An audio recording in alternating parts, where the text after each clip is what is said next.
नमस्कार, फिर पैसा बोलता है में आपका स्वागत है। मैं आनंद श्रीनिवासन। आज शनिवार है, जो आप सवाल पूछ रहे हैं, वो सवाल का मैं जवाब दूँगा।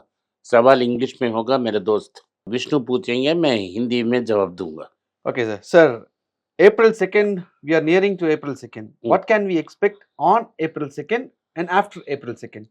सी अप्रैल 2 सिर्फ़ एक डेट है, लगभग शुरू हो गया है। जो भी शिप करना था, वो शिप हो गया होगा। जो अप्रैल 2 के बाद अमेरिका में डॉक होगा, उसमें टैक्सेस लगेंगे। तो इसके बाद उन्होंने फार्मा में भी टैक्सेस कहा है, तो बहुत सारी कंफ्यूजन होगी। लेकिन उसके पहले हमको ये देखना पड़ेगा, अमेरिका में PCE index, personal consumption index नाम का, जहाँ फूड और एनर्जी को स्ट्रिप करके इन्फ्लेशन के बारे में बात करते हैं। वो 0.4% इंक्रीज होके 2.8% तक पहुंच गई है टैरिफ के पहले। तो क्या हो गया, इन्फ्लेशन अमेरिका में बढ़ रहा है। पिछले क्वार्टर में उनका ग्रोथ 2.4 था। लोग बोल रहे हैं इस क्वार्टर में ग्रोथ कम आएगा, तो ग्रोथ डिसलरेट हो रहा है और इन्फ्लेशन टैरिफ के कारण अप्रैल के बाद बढ़ेगा। इसका संकेत क्या है? संकेत सिर्फ एक ही है कि अमेरिका में इन्फ्लेशन बढ़ रहा है और ग्रोथ स्लो डाउन हो रहा है। इसे हमें कहते हैं कि ग्रोथ स्टैग्नेट हो रहा है और इन्फ्लेशन बढ़ रहा है। इसको एक ब्रिटिश पॉलिटिशियन में 1960s में कहा था, स्टैगफ्लेशन के नाम दिया था। ये बहुत डेंजरस सिचुएशन है। जब इकोनॉमी डिसेलरेट होती है, स्टैग्नेट होती है, तो मुद्रास्फीति यानी इन्फ्लेशन कम होती है। सो इकोनॉमी की ग्रोथ और इन्फ्लेशन नॉर्मली ऑपोजिट डायरेक्शन में मूव होती है, लेकिन इस बार एक ही साथ मूव हो रहा है। इसका मतलब स्टैगफ्लेशन है। इसका मतलब ये है, जो रेट कट्स आने वाले थे, वो ऑफ द टेबल हो गए। अगले इलेक्शन के पहले लोग बोल रहे थे इस बार 4 बार रेट कट करेगी, अमेरिका 4 बार रेट करेगी। अभी जेरोम पोल ने बोल दिया सिर्फ 2 बार करेंगे और लोग एक्सपेक्ट कर रहे हैं कि जुलाई में एक होगा और अक्टूबर नवंबर में एक होगा। लेकिन अगर मुद्रास्फीति बढ़ती है, तो वो 2 rate cuts out of the window हो जाएँगे और अगर मुद्रास्फीति बहुत ज़्यादा ऊपर उठती है, तो अमेरिका को इंटरेस्ट रेज़ करना पड़ेगा। तो रेट कट छोड़ो, रेट हाइक भी हो सकती है। तो ये अनसर्टेनिटी ग्रोथ को कम करेगी और शायद एक रिसेशन की ओर जाएगी। रिसेशन की मतलब ये है, negative growth for 2 consecutive quarters. Normally ये इवेंट होने के बाद ही हमको पता लगती है। तो शायद 6 महीने में अमेरिका में रिसेशन आएगी। अगर इस क्वार्टर में प्रॉफिट ग्रोथ होती है, तो अक्टूबर तक लगेगी।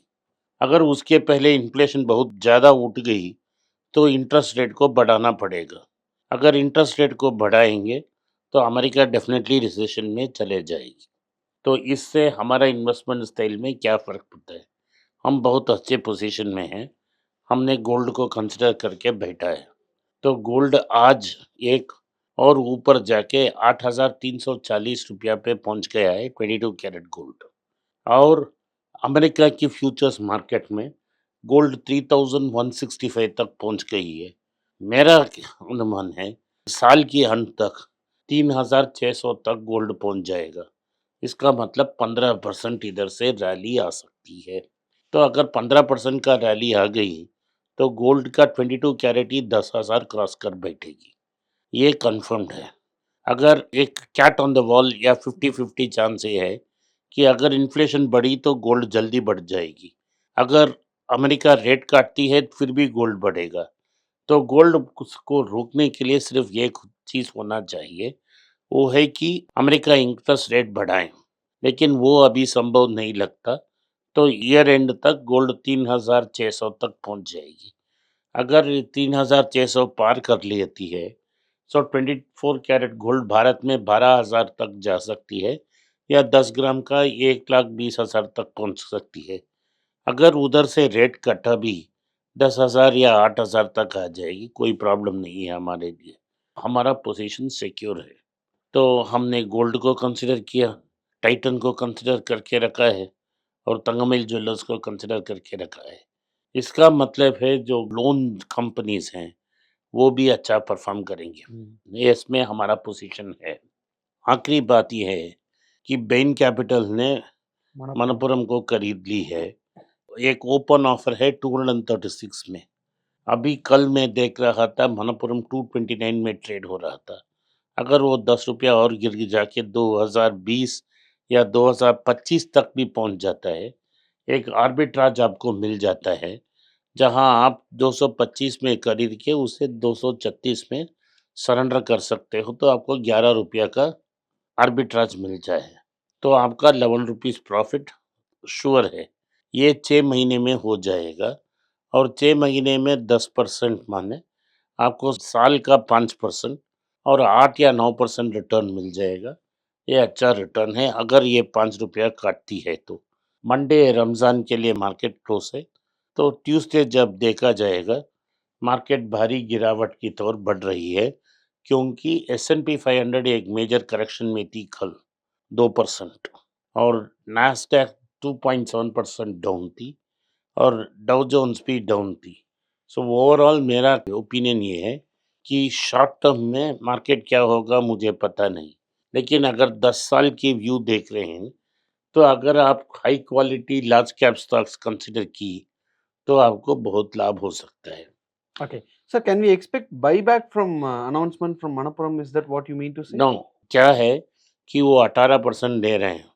सो जब कोई 18% 15% के ऊपर जाएगा, 15% के ऊपर जाएगा, ऑटोमैटिकली ओपन ऑफर ट्रिगर हो जाता है। सो 26% के लिए उनको ओपन ऑफर करना पड़ेगा। अगर सारी सब्सक्रिप्शन हो जाती है, सो 41% उनका ओनरशिप हो जाएगा। अगर मार्केट 236 के ऊपर प्राइस को रखती है, तो उनको 26% सब्सक्रिप्शन नहीं मिलेगा। लेकिन अगर मार्केट 220, 215 में रहती है, तो जो सारी शेयर होल्डर्स हैं, वो सब्सक्राइब करेंगे और 26% आ जाएगा और प्रमोटर के पास बेन के पास 41 और 28 उनके पास 69% उन शेयर होल्डिंग प्रमोटर्स के पास हो सकती है। तो इसीलिए मैं बोल रहा हूँ, अगर 220 तक ये गिर जाती है, तो क्लियर आर्बिट्राज मिलेगा आपको। Okay. Sir, firstly, the sovereign gold bond was out of the league. Now, the gold monetization scheme is also closed. So, what can we expect next as far मेरा as gold is concerned?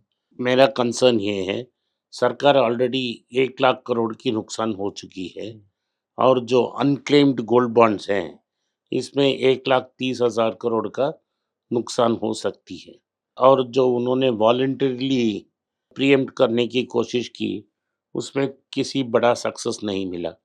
99% outstanding है। सो अगर gold आज की दाम में है भी और 1 लाख करोड़ का नुकसान हो सकता है सरकार को और सरकार अगर ये दाम 36 तक चल जाती है, तो 15 या 20% और हो सकता है। 1,20,000 1,30,000 करोड़ का नुकसान हो सकती है। तो उस समय सरकार ये कर सकती है, जो भी रेट है वो फ्रोज़न है, इसके बाद जो मिलेगा आप सरेंडर कर दिया तो आपको पैसा दे दूँगा।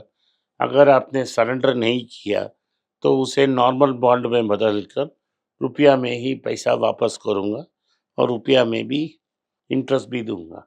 ये जब हो सकता है जब गोल्ड 36 क्रॉस होता, तब गवर्नमेंट ये अनाउंस कर सकती है। $3,600 1 आउंस का अभी Ounce, oh, 3,165 में है। अगर $500 और ऊपर हो जाता है, तो नुकसान को बेयर करना नामुमकिन हो जाएगा। उस समय ये आ सकती है। okay. अगर आपकी क्वेश्चन ये है कि एक आदमी कैसा सोना को सेव कर सकता है, सोना इसीलिए हम सेव करते हैं क्योंकि इमरजेंसी में आपको पैसा चाहिए, तो फिजिकल फॉर्म ही सबसे बेस्ट फॉर्म है।